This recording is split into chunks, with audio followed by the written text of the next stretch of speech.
അടിമാലിയിൽ നടന്ന SNDP ഇടുക്കി ജില്ലാ നേതൃസംഗമത്തിലായിരുന്നു VS-നെയും CPM-നെയും വെള്ളാപ്പള്ളി നടേശൻ കടന്നാക്രമിച്ചത്. ഈഴവനെ തകർക്കാൻ പിണറായിയും അച്യുതാനന്ദനും ഒന്നിച്ചിറങ്ങുകയാണെന്ന് വെള്ളാപ്പള്ളി പറഞ്ഞു. അധികാരത്തിലെത്താൻ CPM എന്തും ചെയ്യും. ഈ നീക്കങ്ങളൊന്നും വിലപ്പോവില്ല. VS-നെ പോരുകോഴിയാക്കി ഈഴവരെ വീഴ്ത്താനാണ് CPM നീക്കം. VS-നെ ഇന്ന് കൊണ്ടുവന്ന് ശൗനിയായി നിർത്തിക്കൊണ്ട് ഞങ്ങളെ ഇങ്ങനെ വെടിവെക്കാനായിട്ട് ശിഖണ്ണിയായി കൊണ്ട് നിർത്തിയിരിക്കുകയാണ്. VS ആവശ്യപ്പെട്ടപ്പോഴൊക്കെ താൻ പണം നൽകിയിട്ടുണ്ട്. വേറെ ഒരു വീട്ടിൽ കാശ് വേണമെന്ന് പറഞ്ഞപ്പോൾ ഇന്ന വീട്ടിൽ വരാൻ പറഞ്ഞു. ആ വീട്ടിൽ പോയി ഉള്ളിയിരുന്ന് അവിടെ കൊണ്ട് കാശ് കൊടുത്തിട്ടുണ്ട്.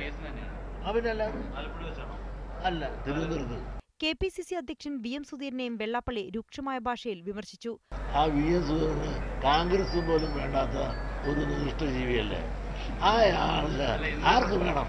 മുന്നണി നേതൃത്വത്തിന്റെ പേര് പറഞ്ഞ് BJP-യും SNDP-യും തമ്മിൽ തെറ്റിക്കാൻ നോക്കേണ്ടെന്നും വെള്ളാപ്പള്ളി പറഞ്ഞു. മീഡിയ 1 ഇടുക്കി.